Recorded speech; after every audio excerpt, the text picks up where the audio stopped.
네, 에스더서 배웁니다. 지난번에 느헤미야 9장 거기 중간까지 배웠는데요. 이제 건너뛰어서 에스더서를 우리 주일학교 공과 시간 배우겠습니다. 오늘 본문은 1장 1절로 22절이고요. 제목은 아하수에로 왕의 잔치입니다. 아하수에로 왕의 잔치. 첫째로 아하수에로 왕이 127도를 다스림. 아하수에로 왕이 127도를 다스림 1절로 2절. 두 번째 왕의 향락 3절로 8절. 세 번째 왕후가 왕명을 거역함 9절로 12절. 네 번째 와스디 왕후를 폐위함 13절로 22절입니다. 아하수에로 왕, 이 에스더서는 우리가 이제 2장에도 나오는데요. 에스더라고 하는 그 여자의 이름을 따라 이 성경 이름 정해졌습니다. 기록한 사람은 모르드게입니다. 모르드게 총리였었고요. 이제 이야기를 쭉 보면은 이 에스더의 사촌, 2장 7절에 보면은 사촌 오빠가 되는데 모르드게가 기록을 했습니다. 기간은 언제냐면은 여기 아하수에로 왕은 주전 485년부터 465년, 주전 485년부터 465년입니다. 아하수에로 왕, 세상 역사책에는요, 크세르크스라고 합니다. 크세르크스인데 성경에는 아하수에로 왕이라고 되어 있습니다. 좀 히타가 센 것 같아요. 히타를 좀 낮추든지 꺼도 될 것 같습니다. 그래서 이 아하수에로 왕은 주전 485년 이때인데, 이때가 페르시아 시대입니다. 메데 페르시아 연합국, 주로 이제 나중에는 페르시아 왕이 되는데요. 페르시아 시대. 옛날 구역 성경에는 바사라고 했습니다. 바사가 페르시아 나라가 되는데 페르시아 제국이죠. 오전 예배 시간에 배웠습니다. 바벨론 제국은 그 당시에 흥왕하는 그런 시대였는데 70년 만에 망하고 말았습니다. 그래서 여기 페르시아 시대는 언제냐? 538년부터 바벨론 나라가 538년에 망하고 페르시아 나라가 메데 페르시아 나라가 주전 538년부터 약 200년 동안 진행됩니다. 그래서 538년에서 약 50년 지난 다음에 이 아하수에로 왕이 이 통치를 하게 되었습니다. 여기 1절에 보면은요, 이 일은 아하수에로 시대에 있었던 일이다. 아하수에로 왕은 인도에서 에티오피아까지 127도를 다스리고 있었다. 나라가 상당히 부강한 나라가 됐습니다. 그러니까 이 페르시아 제국, 인도에서부터 이집트, 또 에티오피아, 거기까지 아주 광대한 땅을 점령한 이 페르시아 제국이 되었죠. 주전 538년에 페르시아 제국이 성립이 됐는데, 그때의 그 초대 왕이 고레스 왕이에요. 고레스 왕 때에 이스라엘 백성들이 바벨론 포로에서 돌아왔습니다만은, 그래도 많은 사람들이 전에 있던 대로 그냥 거기 페르시아 나라에 살고 있던 사람들이 꽤 많이 있었습니다. 그러니까 바벨론 나라가 망하고 페르시아 나라가 성립이 되어서 포로에서 해방시켜 주었지만 본국에 돌아온 사람도 있고 돌아오지 않은 사람도 있고요. 그래서 여기 그 당시에 남아있던 사람, 여기 에스더, 모르드게 유대인들이 이 페르시아에서 계속 남아 있었던 이야기입니다. 이렇게 나라가 광대하고 아주 강대한 나라가 되었는데요. 거기 2절에 그때 아하수에로 왕이 도성인 수산에서 왕의 보호자에 앉았는데, 그 성 이름이 수산성이에요. 수산이라고 하는 그런 그 수도에 나라를 다스리고 있었습니다. 그 다음에 3절에 그가 다스린 지 3년째 되는 해에 왕이 모든 고관과 신하를 위하여 잔치를 베푸니 페르시아와 메대의 장수와 각도의 귀족과 거관들이 그 앞에 모였다. 그러니까 다스린 지 3년째니까요. 주전 482년 정도 되었습니다. 그때에 성대한 잔치를 베풀었습니다. 왜냐하면 나라가 부강하고, 그 다음에는 모든 이제 그 작은 나라들을 점령하고, 이 나라가 이 많은 땅을 점령했기 때문에 큰 제국이 됐으므로 그걸 기념하는 의미에서 6개월 동안 잔치를 했습니다. 4절을 보면은 180일 동안 그 나라의 영광스러운 부유함과 그의 찬란하고 위엄스러운 명예를 과시하면서 이렇게 잔치를 베풀었습니다. 자, 이거 잘했을까요? 아무리 나라가 부강하고 세계에서 제일 가는 제국이 되었다고 할지라도 이게 방탕하는 거예요. 이 왕이 이게 잘못된 것입니다. 교만해가지고 잔치를 성대하게 잔치할 수 있지만 자기 분수에 맞게, 물론 자기 나라가 그 당시에 제1등 가는 국가라고 해가지고 세계를 제패하고 많은 나라의 것을 전쟁해가지고 뺏어오는 거예요.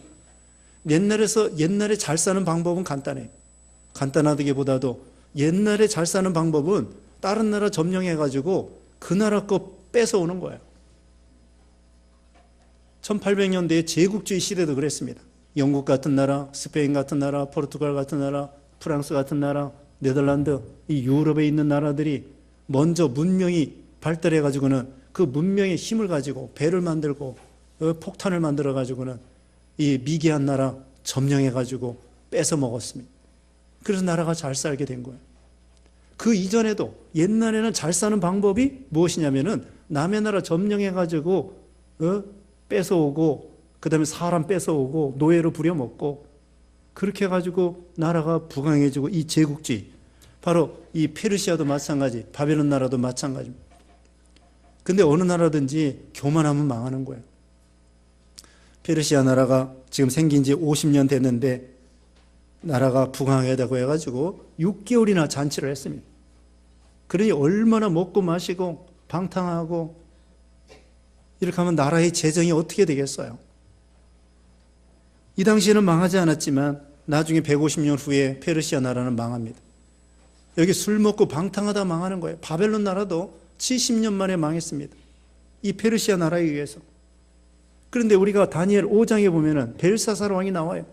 벨사살 왕이 다니엘 5장에 보면은 금은 동철, 목석, 우상을 찬양하고 하나님의 예루살렘에서 하나님의 성전의 기명을 뺏어온 거, 거기다가 하필이면 술을 부어 마시면서 우상을 찬양하면서, 그렇기 때문에 방탕하니까 손가락이 벽에 나타나가지고 메네메네 대게 우바르신 다들 벌벌 떨었죠. 그때 다니엘이 해석을 해줬습니다. 세고 저울에 달아보니까 가벼움을 보여가지고 나라가 갈라질 것입니다. 그날 밤에 이 페르시아 나라가 쳐들어와가지고 결국은 메데 페르시아가 쳐들어와서 바벨론 나라가 70년 만에 망하게 되는 거예요. 어느 나라나 마찬가지.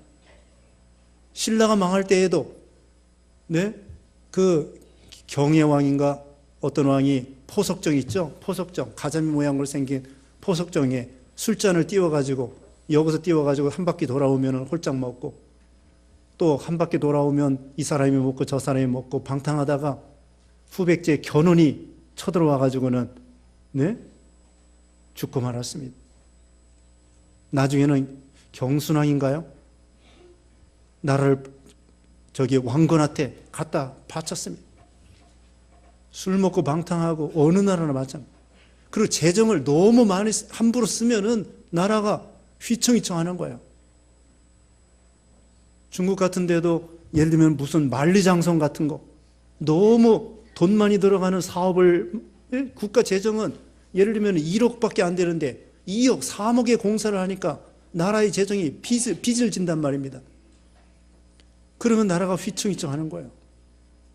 너무 자기 몸에 지나치게, 나라의 분량에 지나치게 사업을 많이 하고, 그러면 나라가 휘청휘청하게 되는 거죠. 그러다가 재정이 도탄이 되면은 나라가 망하게 되는 거예요. 어느 나라나 마찬가지입니다. 방탕하고 또 너무 과소비하고 이거 조심해야 돼. 근데 지금 세계적으로 다 빚이 있습니다. 중국도 빚더미에 올려 있고, 우리나라도 400조인가 얼마 빚더미에 있고, 일본은 더 많은 빚이 있고, 빚이 있어가지고 빚내서 뭐 사업을 하는 거예요. 빚을 적당히 내야 되는데 너무 지나치게 빚을 내가지고 선심 공약해서, 그러다 보면은 우선 먹기 꽃감이라 먹을 때는 좋은데 그 다음에 나라는 휘청휘청하고. 그래서 우리가 공짜 너무 좋아하면 안 됩니다. 우리가 공짜 좋아하면은 나중에 우리 후손들이 점점 못 살게 되는 거예요.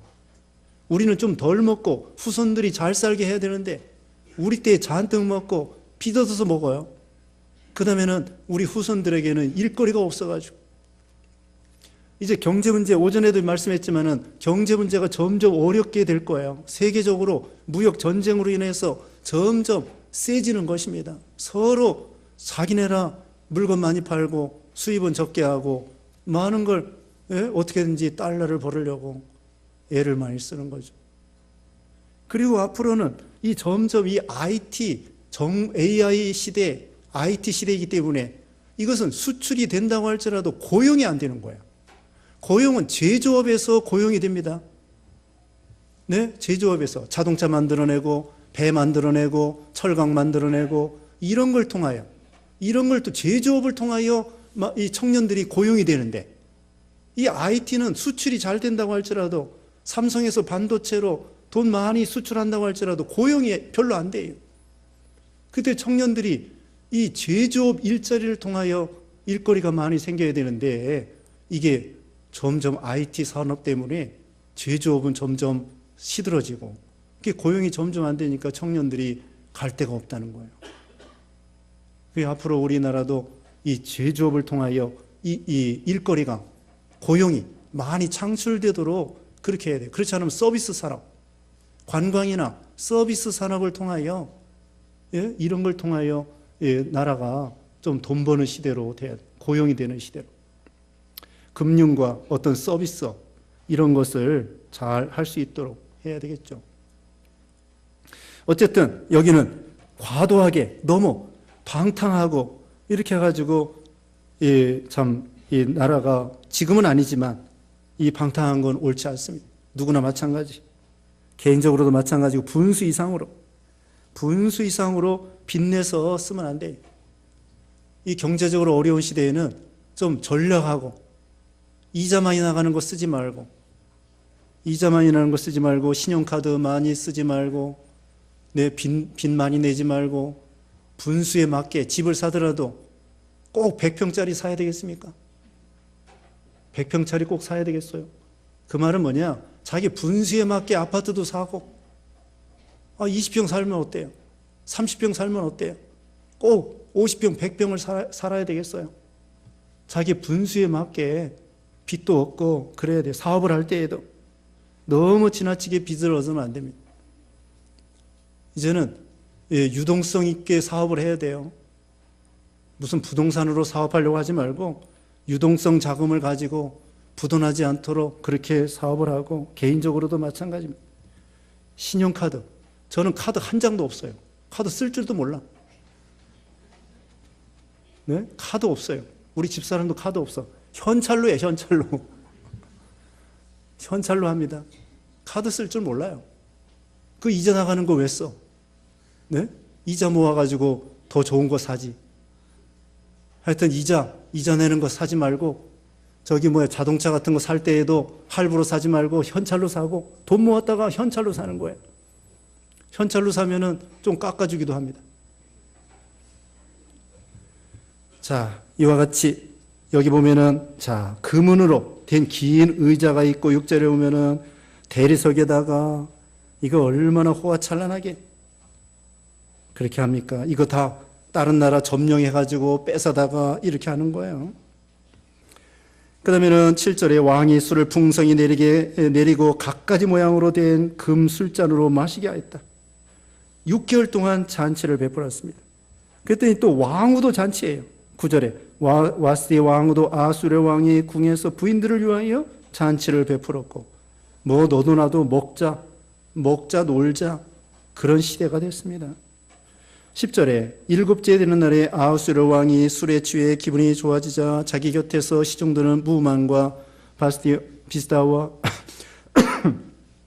하르보나와 빅다와 아박다와 세달과 가르가스 등 일곱 내시에게 명하여 와스디 왕후가 왕후의 관을 쓰고 왕 앞에서 나와서 자신의 아름다운 자태를 백성과 대신들에게 자랑하게 하였으니 이는 왕후가 빼어난 미모를 지녔기 때문이다.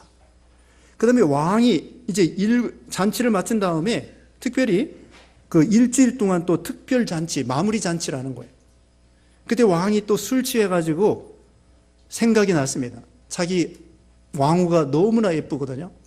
그래가지고 거기 그 모여있는 그 고관들, 많은 사람들 앞에 자기 아내의 미모를 자랑하고 싶었던 거예요. 이게 술김에 그러는 거예요. 이게 사람이 술에 취하면은 이게 참 사람이 이상하게 되는 거예요. 교만해지고.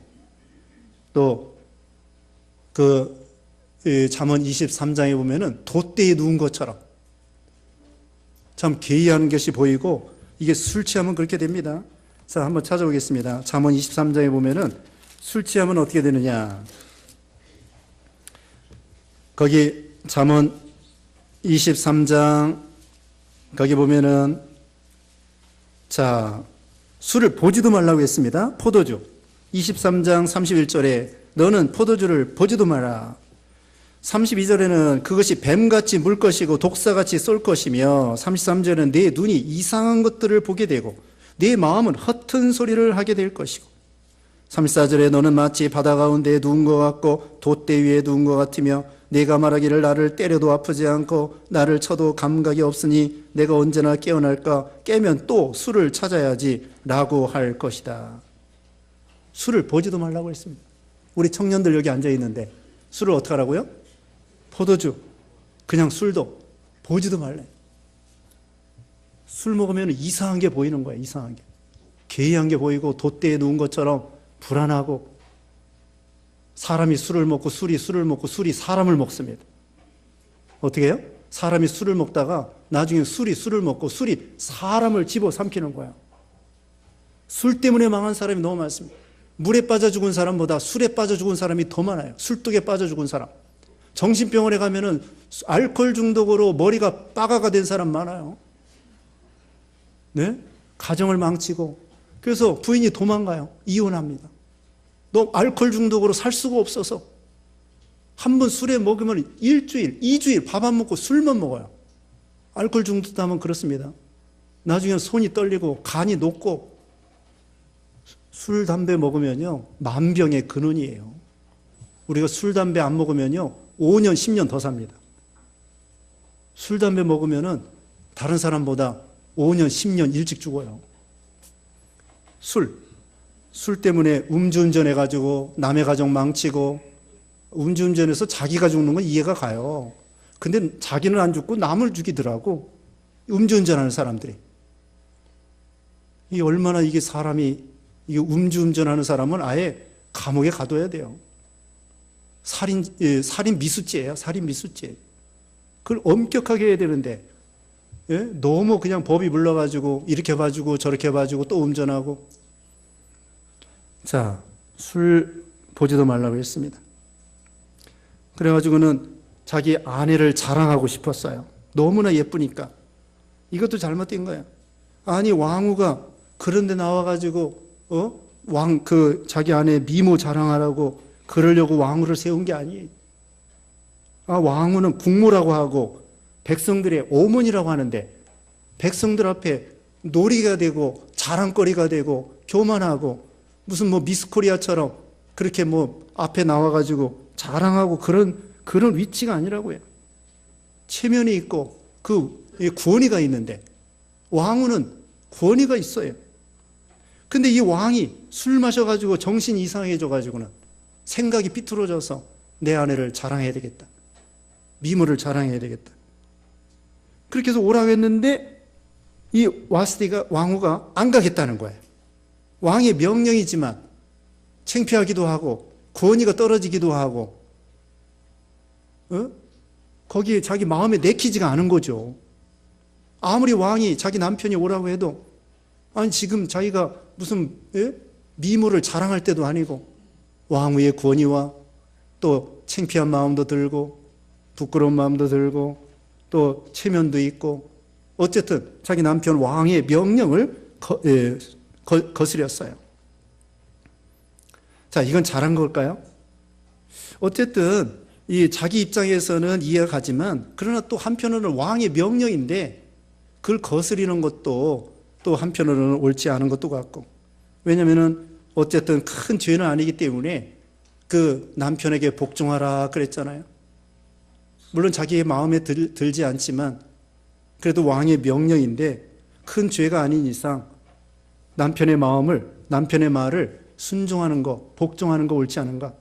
성경에 보면은 아내는 남편을 복종하라 그랬잖아요. 남편은 아내를 사랑하고 아내는 남편을 복종하라 그렇게 말씀했죠. 자, 이렇게 불복종하고 가지 않겠다고 그러니까 왕이 화가 났습니다. 왕이 화가 나가지고 이거 어떻게 되겠는가?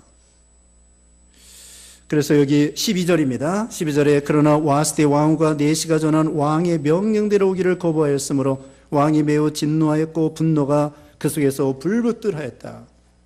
왕의 체면이 안 서는 거예요. 권위가 안 서는 거예요. 자기는 이 큰 제국의 왕이고 자기보다 높은 사람이 없는데 자기 아내가 자기 말을 듣지 아니하니 이거 왕의 채통과 권위와 이게 땅에 떨어지고 그래가지고 분노가 막 그 속에서 불붙듯하여 어찌할 줄을 모르게 되었습니다. 화가 이게 참 머리끝까지 올라간 거예요. 이때도 사실은 분노를 그치고 바르게 결정을 했어야 되는데 어쨌든 분노하니까 왕이 측근들에게 물어봤습니다. 이런 경우는 어떻게 해야 좋겠는가? 그랬더니 거기 무무간이라고 하는 사람이 대답을 해 주었습니다. 16절에 무무간이 왕과 고관들 앞에서 대답하였다. 와스디 왕과 왕께만 잘못을 범한 것이 아니라 고관들과 아하수르 왕의 모든 도의 백성들에게도 잘못을 범한 것입니다. 왕후의 행실이 모든 여자들에게 알려지면 와스디 왕후는 아하수르 왕이 왕 앞으로 나오라고 명령하였어도 나오지 않았다면서 자기 남편들을 업신여길 것입니다. 그 무무간이라는 대신이 그렇게 말했어요. 자, 지금 왕후가 왕에게만 거스린 것이 아니라 이것은 어떻게 보면 모분이 될 사람인데 대표가 될 사람인데 만약에 왕후가 그런 식으로 왕에 대해서 거스린다 하면은 앞으로 고관들의 아내들이나 그 다음에 일반 시민 백성들의 아내들이 남편을 거스리고 불복종하고 그렇게 하면은 질서가 무너지고 이 나라가 어떻게 되겠습니까? 그 말을 들으니까 또 일리가 있거든. 자, 이 왕후가 이름으로 인해서 이 모든 고관의 아내들이나 또 백성들의 아내들이 남편을 거스리고 불복종하고 그렇다고 하면은 나라 꼴이 어떻게 되겠습니까? 질서가 무너질 것입니다. 그럼 어떻게 하면 좋겠는가? 그 다음에는 여기 이제 폐해라는 거예요. 거기 18절에 페르시아와 메대의 기분들이 왕후의 행실을 들은 오늘 당장 왕의 모든 고관들에게 이같이 말할 것이므로 업신여김과 분노가 걷잡을 수 없게 될 것입니다. 사실은 이건 너무 지나친 생각인데 어쨌든 이 무무간이라는 사람이 이렇게 해석을 했습니다. 19절에 만일 왕께서 좋게 여기시다면 왕명을 내려 와스디가 왕 앞에 나오지 못하게 하시고 이것을 페르시아와 메대의 법전에 기록하여 고치지 못하게 하시며 왕께서는 왕후의 자리를 와스디보다 나은 사람에게 넘겨주십시오. 자, 이거 와스디를 폐위하라는 거예요. 왕후지만 이렇게 질서를 어지럽히고 잘못된 행동을 통하여 가만 놔두면 안 되겠습니다. 와스디를 벌하셔야 합니다. 왕후에서 폐위를 시켜야 됩니다. 그리고 칙령을 내리십시다. 그리고 더 나은 사람에게 왕후를 넘겨줍시다. 20절에 왕의 칙령이 큰 나라 전역에 공포되면 귀천을 가릴 것 없이 모든 여자 그 남편을 존경하는 마음으로 대할 것입니다. 이런 벌을 내리면 그 다음에는 고관들의 아내나 또 백성들의 아내들이 남편을 존경하게 될 것입니다. 이렇게 벌을 내리자고 하는 거예요. 그러니까 21절에 왕과 고관들이 무무간의 말을 좋게 여겼으므로 왕이 그 말대로 시행하였다. 왕은 각도의 문자와 각 백성의 언어로 전국에 조서를 내리고 각각 자기 민족의 언어로 말하게 하여 모든 남편이 자신의 집을 주관하게 하였다. 왕과 고관들이 무무가리 말이 옳습니다. 그렇게 해야 됩니다. 왕후가 잘못했습니다. 그 사람 폐위해도 마땅합니다. 그렇게 해야 질서가 잡히고 모든 여자들이 남편을 복종할 것입니다. 그러니까 왕이 그 말을 또 옳게 여겨가지고 그럼 그렇게 해라. 그래서 조서를 내려가지고 전국에 조서를 내려서 남편들이 그 집을 주관하게 하고 여자들은 남편을 복종하게 하라. 그렇게 조서를 내리게 되었습니다. 그래서 결국은 이 와스디 왕후가 폐위를 당하게 되었습니다. 자, 여기에는 하나님의 뜻이 있어요. 왜 그런가? 결국은 에스더라고 하는 유대인을 왕으로 세워서 그 유대 민족을 구원하기 위해서 하나님이 미리 섭리하셔가지고는 이 에스더를 왕으로 세워서 유대인을 건지려고 하시는 거예요. 하나님의 뜻이 있는 거예요. 비록 이 왕이 술김에 이렇게 왕후를 보이려고 자랑하려고 한 것도, 그 다음에 와스디가 가지 않으려고 한 것도 하나님의 그 뜻 가운데 있었던 거예요. 섭리 가운데 있었던 거예요. 하나님은 악인도 이용하고 선한 사람도 이용하고 하나님이 다 하나님의 구원 역사를 위해서 다 선용하시는 거예요. 잠언 16장에 보면은 악한 자도 악한 날에 하나님이 사용하신다는 그런 말씀이 있습니다. 다시 말하면 이 와스디를 폐위해서 에서를 왕으로 세우기 위한 하나님의 뜻이 있었던 거예요. 하나님께서 모세를 통하여 이스라엘을 구원하려고 그 남자아이를 다 죽이는 마당에 공주가 와서, 애굽의 공주가 와서 그 모세를 건짐으로 모세가 죽지 아니하고 40년 동안 궁중에서 산 다음에 나중에 공부 많이 하고 거기서 이스라엘 백성들을 구원하는 구원자로 하나님이 삼으신 것처럼, 하나님이 또 모세가 그 요셉이 이집트로 팔려가게 된 것도 하나님이 이집트와 이스라엘 백성들을 건지려고 팔려가게 만든 거예요. 팔려가는 건 안 좋지만 나중에는 꿈대로 이루어지고 나중에는 요셉이 총리가 됨으로 인해서 그 흉년 때에 망하지 아니하고 다 구원받을 수 있도록 하나님이 역사하신 거죠. 그러니까 하나님의 뜻이 있는 거예요. 세상에 우연은 없어요. 세상에 우연은 없습니다. 우리 머리카락 땅에 떨어지는 것도 우연이 아니에요. 우리가 이 세상 태어난 것도 우연이 아니고, 우리가 예수 믿는 것도 우연이 아니고, 우리가 구원받고 천국 가는 거 하나님의 뜻 가운데, 예정 가운데 있는 거예요. 모든 건 하나님의 주권 아래에 있습니다. 북한에서 핵무기 만든 것도 우연이 아니에요. 이제 저 골치 아픈 핵무기를 어떻게 해야 될까? 참 우리가 좋은 지혜를 써서 하나님께 기도해서 저걸 해결을 해야 되겠는데 이러지도 못하고 저러지도 못하고 결국은 하나님의 주권하에 있습니다. 하나님이 해결하려고 하면은 뭐 하루아침에 해결할 수도 있는 거고, 또 그렇지 아니하면은 되게 복잡하게 뭐 5년, 10년, 20년 계속 복잡하게 돌아갈 수도 있는 거고, 위험 가운데 있을 수도 있는 거고, 어떻게 돌아갈지 모르는 거예요. 어쨌든 핵무기가 생긴 거, 미사일을 막 쏴대는 거, 하나님이 하나님이 허락하에 되는 거예요. 악한 자도 하나님이 허락하에 못된 짓을 합니다.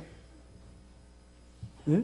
욥을 마귀가 사탄이 괴롭히는 것도 하나님의 허락하에, 주권이 하나님께 있어요. 주권이 하나님께 있으니까 우리가 하나님께 기도하고 회개하고 바로 서면 하나님께서 핵무기를 쉽게 해결해 주실 것이고, 그렇지 않으면 하나님께서 위협으로, 몽둥이로 어떻게 사용하실지 그걸 모르는 거죠. 우리가 믿음을 쓰면은 하나님이 쉽게 해결해 주시고, 믿음을 안 쓰면 하나님께서 힘들게 내버려 두실 거고, 우리가 기도를 많이 해가지고 오히려 북한이 핵무기 만들음으로 해서 망하도록 해야 돼요. 제 발등에 자기를 찍도록 해야 돼요. 어떡하라고요? 우리가 기도 많이 해서 북한이 핵무기 때문에 망하도록 해야 돼요. 제 발등을 찍게 만들어야 돼요. 네? 오히려 그거 가지고 남 죽이려고 하다가 그것 때문에 나라가 망하게 만들어야 된다고 기도 많이 해가지고 저것 때문에 득보도록 하면 안 돼. 득보도록 우리가 믿음 안 쓰면은 득이 돼. 북한에 득이 되고 우리는 해가 됩니다. 근데 우리가 믿음을 쓰면은 오히려 북한이 자기가 만들어 놓은 핵무기 때문에 빨리 망하는 계기가 될 수도 있고, 그러면 우리가 빨리 통일이 될 수 있어요. 그러니까 오히려 북한의 핵무기 때문에 역전을 해가지고 하나님이 합력하여 선을 이루셔서 그걸 통하여 오히려 북한이 빨리 망하는 계기가 될 수도 있단 말입니다. 그러니까 좋을 수도 있고 나쁠 수도 있고 하나님께 달린 거고 우리의 믿음에 달린 거예요. 그래서 와스티가 이렇게 폐위되고 그 다음에는 에스더가 왕 후가 되므로 유대인들이 하나님의 은혜로 구원받게 된다는 것이죠. 기도하겠습니다. 거룩하신 하나님 감사합니다. 하나님 아버지, 우리에게 많은 은혜를 주셨사오니 이렇게 페르시아 왕이 방탕함으로 참 이렇게 실수하게 되었습니다. 우리는 방탕하지 아니하고 늘 경건하게 믿음으로 살게 하시고 하나님의 주권을 믿고 믿음으로 사는 우리가 되게 주시옵소서. 예수님의 이름으로 기도드리옵나이다. 아멘.